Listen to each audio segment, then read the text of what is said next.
Yep. It is Earth Day. Earth Day, the day we celebrate the Earth. I think it was an event that tree huggers back in the 70s put together. I don't know. I think that's what they called them back then, was tree huggers. I do believe over the years that people who want to save the planet have been called a whole bunch of things, starting with tree huggers, environmental activists. I don't know. But I wasn't going to do this, but I got to do this, man. In a second here, I'm going to take a pause and come back to this, and I'm going to bring a chain of emails back with me and read them to you. I'm not going to write about this, but maybe over the weekend here, I don't know, maybe I should write. Maybe I should use this guy's stuff. Funny stuff.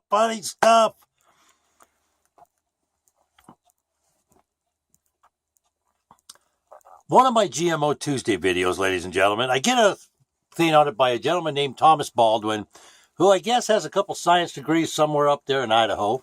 I don't know. Not quite sure where he is. But I get a email thing. Why don't you interview me? Why I'm marching for science. Okay, not that we haven't had this go around kind of conversation before in the industry, but what the hey, I'll interview this guy. Why not? Okay. So I go back and forth with him for a minute. Email me.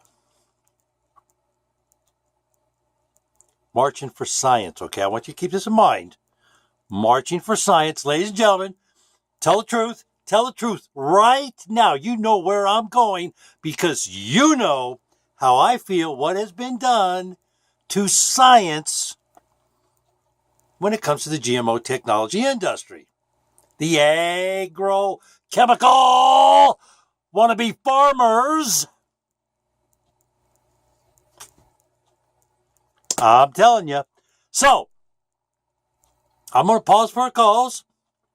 I'm going to go get the email, and we're going to have some fun. Don't go anywhere. Be right back, ladies and gentlemen. Well, hello there. You want to say hi to the camera? Come on up here and say hi to the camera. You could go back out and play with Bunny. Hey, Thomas Baldwin. So I sent the guy my email, send me an email. This is what he sends me back. This is my email. We can discuss the implication of science and corporate influence.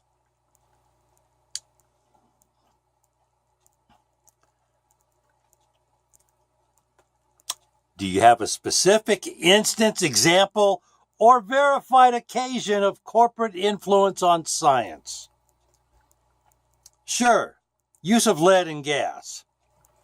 Yeah, something the world was informed on back in 1972. We all knew about that. Nothing new, no new revelation there. Anything a little more recent, perhaps? You know, something, say, like internal emails from Monsanto and the EPA that, published a couple years back? Yeah. We can have this conversation about the influence of corporations, but also the disregard for scientific evidence by politicians and growing scientific illiteracy by the American public. So far, okay, yeah, you got a point. We can talk about that. So I write him back, hey, look, I'm not sure how long you've been following me. The subject matter you bring up, I, as many others, have covered. And we have. You know, I talk and I beat a drum every day about how Monsanto has bought everything they have. That is not to say it isn't worth covering again. I've been on the radio for the past couple of years and, writing about things for 7 years. And then I come here and make a funny fool of myself on it, right? Yeah, just like this right now, a couple times a week. Having a good time. Yes, we are. So, I didn't tell him that. I just said, plus the podcast, I said, start with corporate influence, then the disregard for science by politicians. Not much that we can do about the schooling right now. This is what I knew was coming. This is what I knew was coming. I knew what this bozo, because he had already let it slip. By the way, March for Science was founded because, bless this man's heart, he has given more bored people something to do since he was inaugurated the President of the United States of America than anybody else in my lifetime.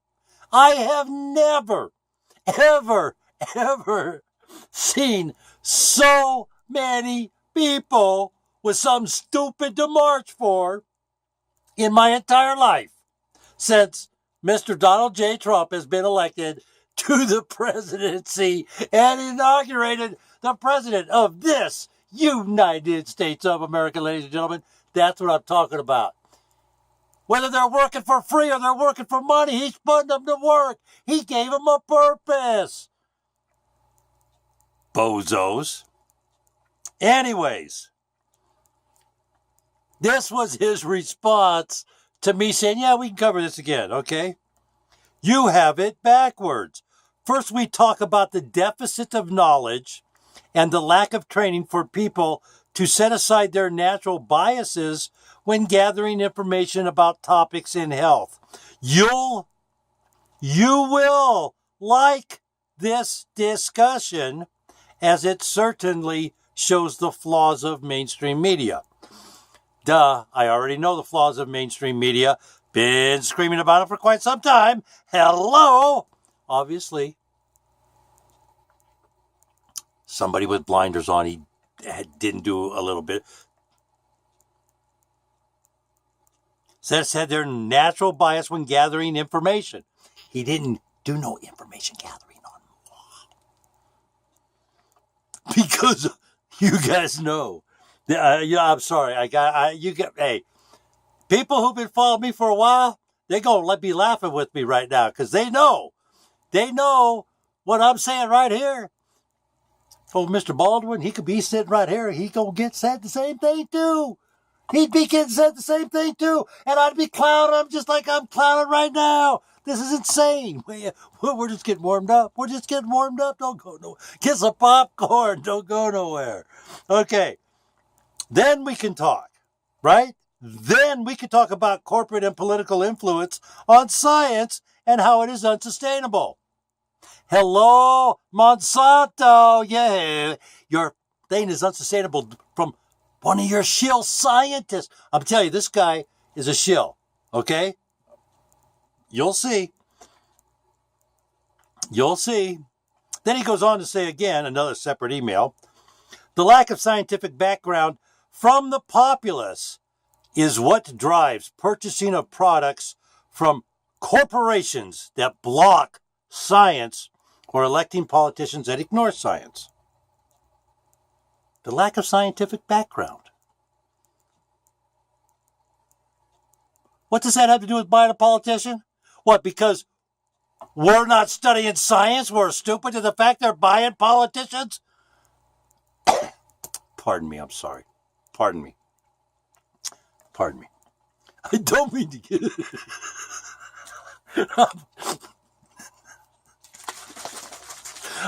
I really am trying to hold it together, folks. I really am. Yes. Okay. I am not able to put that together. I don't know. Maybe if you can. If you could tell me how being scientifically illiterate contributes to purchasing a politician to do your bidding, I don't know. I've never made that correlation, so I could be wrong.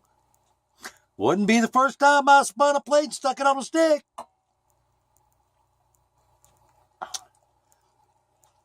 This was my response to him. You asked for an interview. I'm not interested in being an audience. I don't preach. I ask you to interview me on why I'm marching. This is why I'm marching. Ask me whatever you like. And this is where I got a little bent. I mean, let's think about it, folks. If you're going to interview somebody, I don't have to agree with you. I don't have to agree with Mr. Trump. Doesn't mean I'm going to disrespect the office of the President of the United States of America. I'm just not going to agree with Mr. Trump. That's what's wonderful about this country. If you're interviewing somebody, sometimes being an adversary, is okay. As long as you can keep that out of the interview. But this is what the guy says. We could have a conversation first. To see if we can find common ground. I'm sorry. I'm not interested in finding common ground with you. Do you have a message in the interview that you want to get across?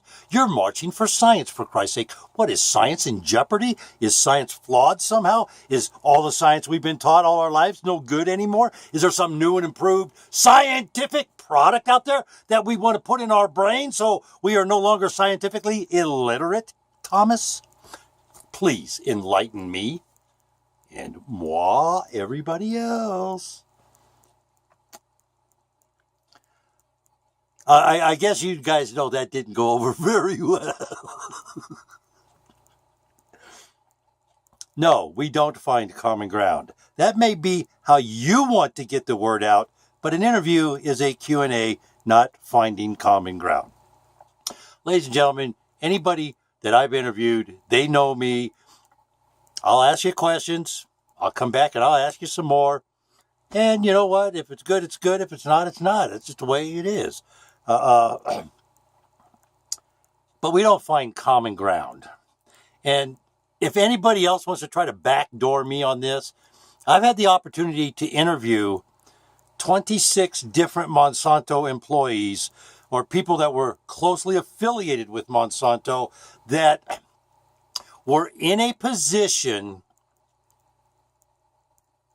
to give an interview on the level on like be a spokesperson for Monsanto in that nature and it was their job but they were like head of a corn analyzing bacterium department and stuff, big 900-mile long names, biologists, I don't know, man, botanists, probably very intelligent individuals. I'm sure they all are over there. Monsanto knows what they're doing, but they didn't want to answer my questions. They wanted to,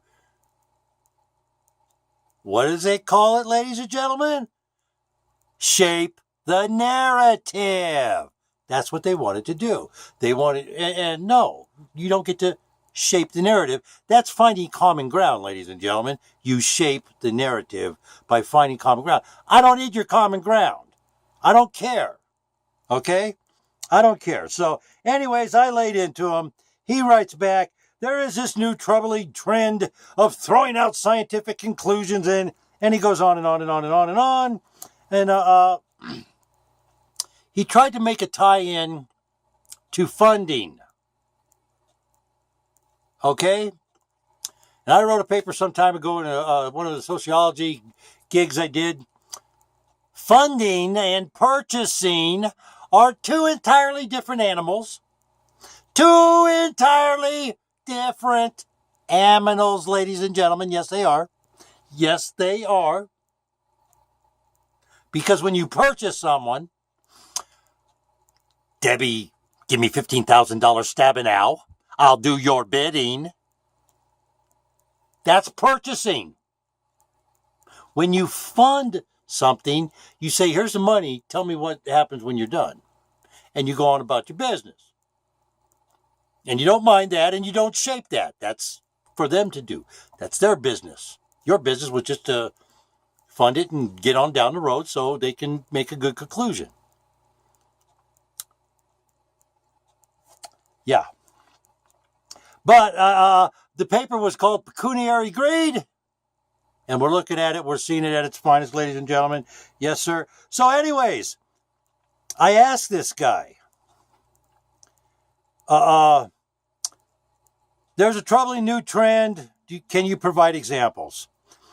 Instead of making decisions based on blah, blah, blah, blah, we flip the board and call it a scam. And I tell them, many argue that the National Academy of Science is exactly that, a scam, just to justify the credibility of manufactured science. And, that said, how is it that the March for Science, nobody spoke out when some of these people were being discredited, like, say, Dr. Jane Goodall, Dr. Vandana Shiva, Dr. Mercola? They went to school. They just went to a different school, I guess, because they didn't go to chemical-induced coma school. Anyways, but he comes back and he said, I go, you mentioned the EPA and the USDA as our exchanges started in the GMO subject matter.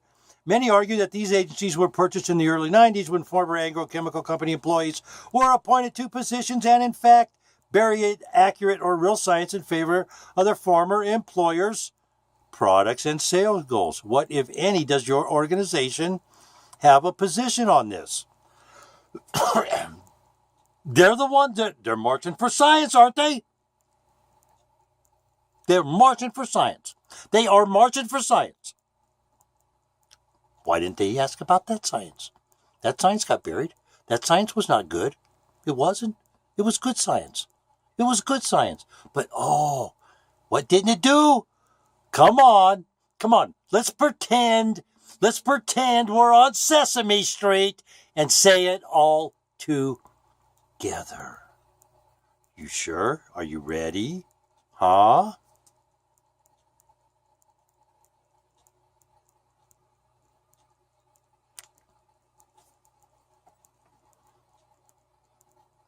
The Monsanto propaganda machine, I'm telling you. Okay. So I send the guy 3 days later. I send him my GMO thing, or I send him a podcast. He writes me back, sorry, I'm working on a response. Pushed myself a little bit too hard yesterday, and now I'm suffering a migraine. Be back to you soon. Holy cow. 75. He's going to be the march. It's going to be similar to the women's. I did. I asked him who the speakers are. What's really going on?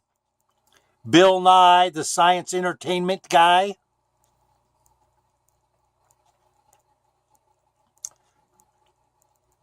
It is similar to the Women's March. I don't know the main keynote speakers well. However, the honorary guest chairs, I'm pretty excited about, and are outspoken and diverse scientists and educators, including Bill Nye, the science guy, Mona Hanna Atisa, an assistant professor of pediatrics.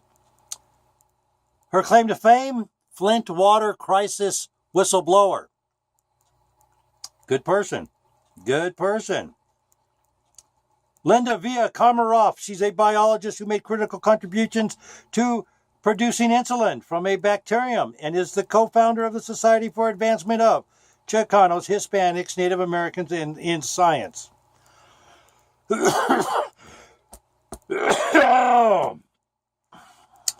American Chemical Society, Genetic Society of America, the Planetary Society. We can go on and on and on and on and on. He comes with all kinds of hyperblow kind of organizations. Organizations that are layered into multiple different people that all go back to where the funding goes.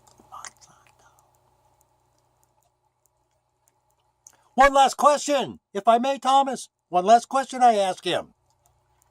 How come none of these well-renowned scientists and scientific organizations raised a big hullabaloo about science? Hold that thought. Ooh.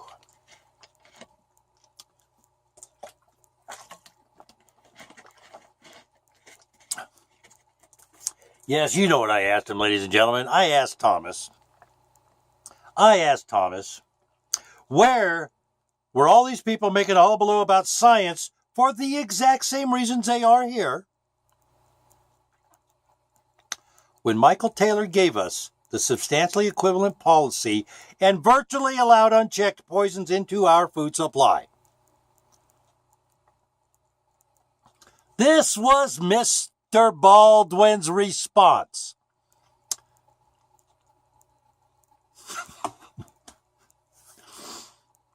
I can't help it, guy. I can't. Gotcha! Ugh! This was Mr. Baldwin's response.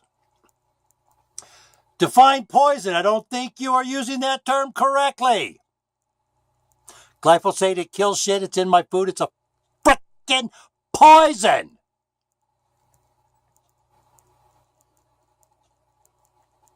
So, I respond back. That tells me everything my readers will want to know. Thanks. Have a good night. Well, I didn't get the space bar and I got the B. Your breeder. So, you know moi, ladies and gentlemen. I couldn't resist. Hey, I sent a picture of a rocket. Science man. I'm in my little picture of a phone. Figure it out.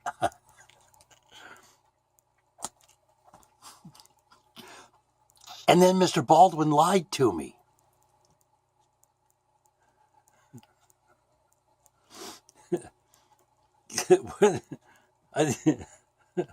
He really did. He told a lie. Hang on. It's right here somewhere.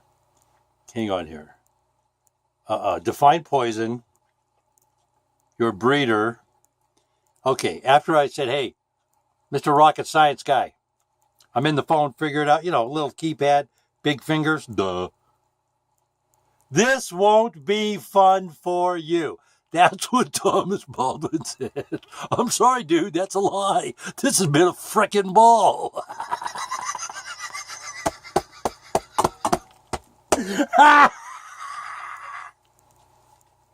Ladies and gentlemen, you're going to have a cause, okay?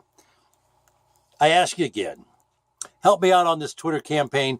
Let's make our president know we want the poison out of our food. That tells me right there, March for Science is just another scam, another way for people to say, oh, we hate Donald Trump, he's anti-science.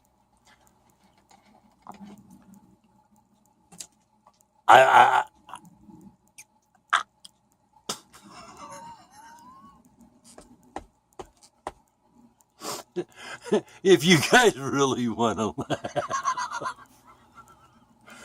go look at all his comments that he made on the video on GMO Tuesday. Ladies and gentlemen, I'm going to pause and go outside and do the sunshine real quick. Hang tough. Well, ladies and gentlemen, I think I got my hand over the lens. Hey there, ladies and gentlemen. It is Earth Day. It is April 22nd. It's about 5:30 p.m., 6 o'clock out here on the West Coast. There it is. It's back there somewhere, ain't it? I know it's there. I can feel it. I can see it somewhere. There we go. Anyways, ladies and gentlemen, let's all have a great night. Let's all be safe out there. Gotta run. There we go. God bless America, huh? And for all you service folks, thanks for your service.